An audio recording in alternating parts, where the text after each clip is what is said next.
Hello, mathematicians. Welcome to Math Class with me, Miss Taylor. I'm glad you're here. Let's see, do we have our fact practice packet? Got mine here. We need our textbook, and we'll do a few practice problems today. We're going to work with some word problems, and we'll do a little bit of our workbook. So for today is February 11th, and we are going to practice some counting by twos to get our brains into math mode here. So it says count up by 2 on each line and fill in the numbers as you do. So this is just a little bit of practice. Skip counting is really good practice when we're memorizing and learning our multiplication facts. So let's see, we've got 59, then 61, 63, 65, 67, 69, 71. See how quickly we can do it. 75, 77. And then I'm going to pause and I'm going to check my answers on the back. Looks good. Give myself a little star. And then you can carry on. You'll notice that there's different numbers starting each line. So this one, we're starting out smaller. 6, 8, 10, 12, 14, 16, 18, 20. And then we get to some bigger numbers, like down here, we start at 100. So that is a good little challenge for you. That is our fact practice for today. Alrighty, we are going to look in our textbooks today at page 114. And on page 114, we have some word problems that we are going to look at. And we're going to practice doing all the steps of our word problem. So it would be very prudent for you to have your how do I solve a word problem little paper to help us. All right. And we know that we're going to read the question or read the problem. We're going to underline the question, except if it's in our textbook, then we're going to sort of pretend to underline it. If it's in our workbook, we can underline it. Then we're going to write an answer sentence. Sometimes our workbook does this for us. Leave a blank for the answer. Step 2, identify the who and or the what. Step 3, draw a unit bar. Fancy name for a rectangle. Now, step 4, this is the part where we have to kind of do a lot of thinking work. We're going to reread the problem, adjust and chunk your unit bar. That means kind of make it bigger and then sort of chunk it, draw some lines into different little parts or chunks. Fill in the information, write a question mark for the unknown. Step 5, work your computation. That means add, subtract, multiply, or divide. And step 6, fill in your answer. Check to make sure it makes sense. So I think I'm going to use a whiteboard today because I think it's a little more fun to use a whiteboard, but you can use a piece of paper and a pencil. That is totally fine. All right. So let's take a look at this first one on page 9. And it says, Suman bought 7 bags of sugar. Maybe he's going to do some baking. Each bag weighed 3 kilograms. Oh, there's a little picture over here. There's 1 bag of sugar. It weighs 3 kilograms. You can see there on the scale. How many kilograms of sugar did he buy all together? Alrighty, so now with this one, they've given us a picture and they've kind of shown us the computation. But if they didn't, we can draw our own picture. So that's kind of what we're going to practice. Let's see. So let me zoom out a little bit here. We read the problem. Let's underline the question.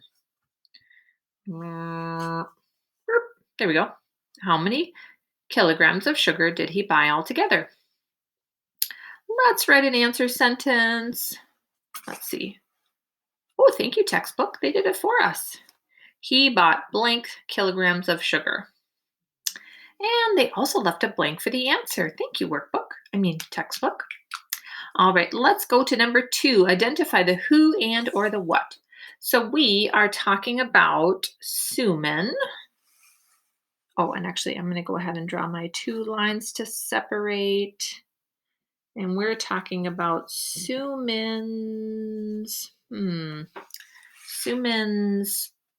kilograms of sugar.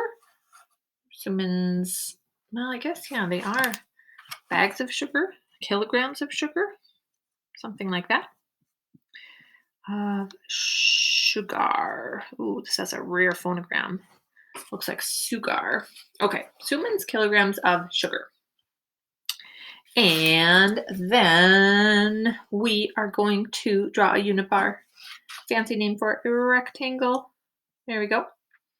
Now step 4, this is the part where we need to do some thinking. We're going to reread the problem, adjust, so make it bigger or smaller, and chunk, put some chunks in our unit bar. So we're going to think about how many chunks do we need. Fill in the information, write a question mark for the unknown. All right, so let's reread it again, or reread it, which means to read it again. Suman bought 7 bags of sugar. Each bag weighed 3 kilograms. How many kilograms of sugar did he buy altogether? So he bought 7 bags of sugar.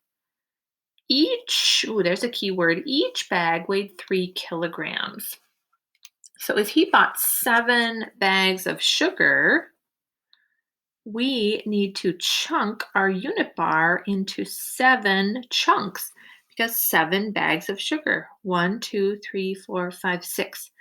I'm going to add another one because I need a little more space. 7. There's 7 chunks because he bought 7 bags of sugar. And each bag weighed 3 kilograms. So in each little chunk, we write the number 3. And then our question mark goes above or below our unit bar, wherever we have space.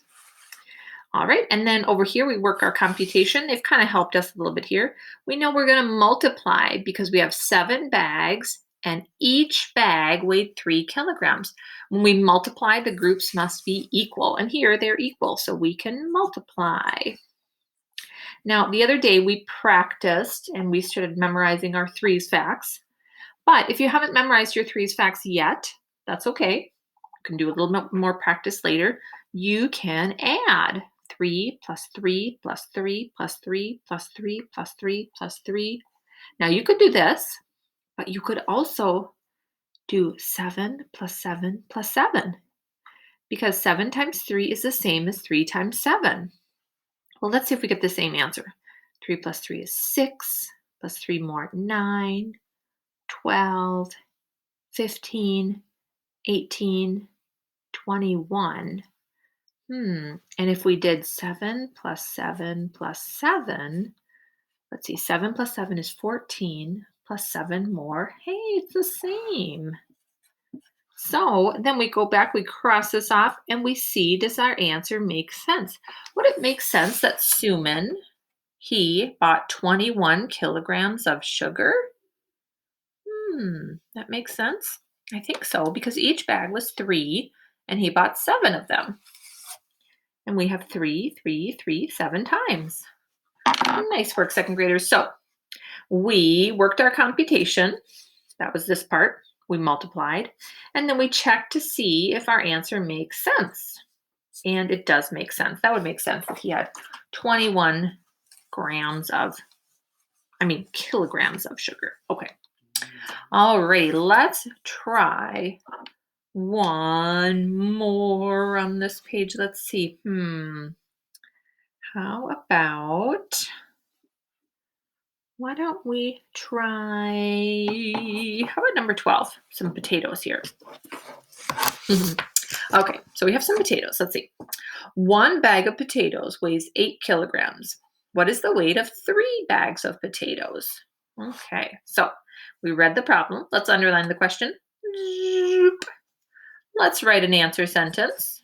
So if our question is, what is the weight? We can write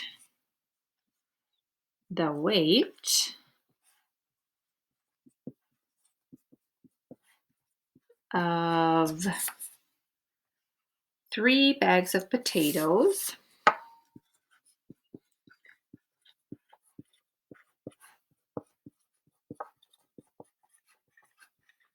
is blank.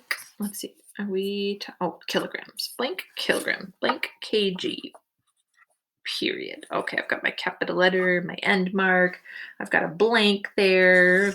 All right, let's go ahead and let's identify our who and the what. Do we have a who here? Whose potatoes are they? I don't know. But we know they are potatoes, so let's put our what. And if we wanted to, we could also say kilograms of potatoes. That would work too. All right, let's do our unit bar. Fancy name for a rectangle. Now we're going to reread the problem and think about how should we adjust and chunk our unit bar. 1 bag of potatoes weighs 8 kilograms. What is the weight of 3 bags of potatoes? I'm going to give you a little this one or that one. So we are either going to chunk our unit bar into 8 chunks, 1, 2, 3, 4, 5, 6, 7, 8, or 3 chunks.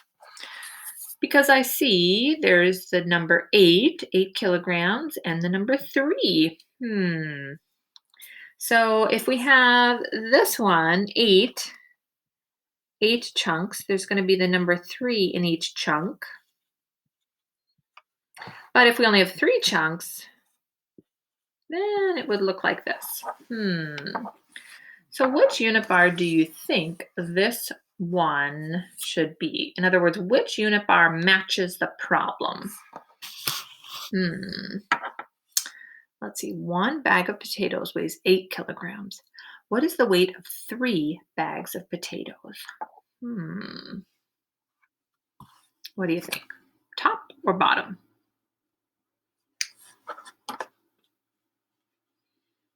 Ding, ding. Yes, the bottom one. Because this one, we have 3 bags of potatoes, and we know each one weighs 8 kilograms. 8 kilograms, 8 kilograms, and 8 kilograms. So this one matches the problem. Now, the other unit bar, we actually would have gotten the same answer. We would still get the correct answer. It just wouldn't really match the problem very well, because the other one looked like we had 8 bags, and they weighed 3 kilograms each. 3 kilograms, 3 kilograms, which is not really what the problem was asking. And then we're going to work our computation. 3 times 8, or we could do 8 times 3. Now, if you have this memorized, awesome. If you don't yet, you can use repeated addition. 8 plus 8 plus 8. We know 8 plus 8 is 16. Plus 8 more, 16. Well, 16 plus 4 gets me up to 20. And then 4 more would be 24. All right, let's go ahead. And so we worked our computation. It's kind of step 5. Now we're going to go and fill in our answer. Let's see. Does that look like it would make sense? 24.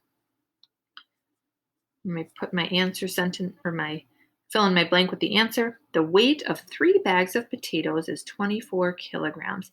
I think that would make sense because 1 bag is 8 kilograms, and then 2 bags is 24, and then 3 would be, 2 bags is 16, and then 24. Yeah. Nice job, second graders. Smiley face. Okay. So we are going to do a little bit more practice with word problems in our workbooks today. And our homework is pages 143 and 144. So I would like you to try some unit bars. We're going to try to start doing all of our steps. This is a really prudent idea for us to start doing this, and it's going to help us when we get to harder problems. So let's take a look at, oops, skipped a page. There we go. Okay. So we are looking at, I'm actually going to do one of these with you on page 144. So on our homework for today, your homework is 143, there it is, and 144.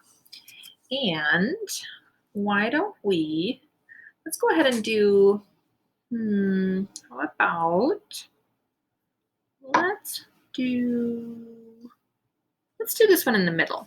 I know there's a picture, but you might be wondering, well, there's already a picture. How would I do a unit bar?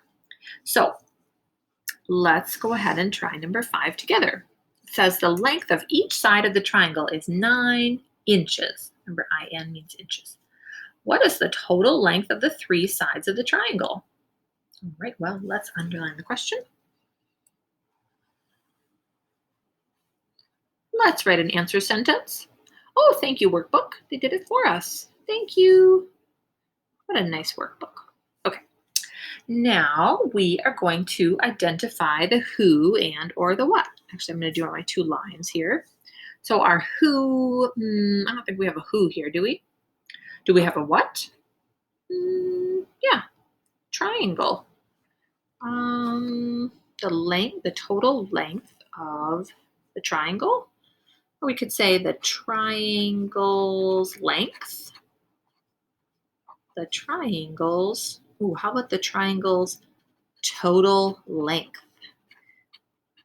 In other words, how many inches all the way around? Okay, let's draw our unit bar. Fancy name for rectangle. There we go. Now, here's the part where we need to do some thinking. We're going to go back and read the problem, adjust and chunk our unit bar. Let's see.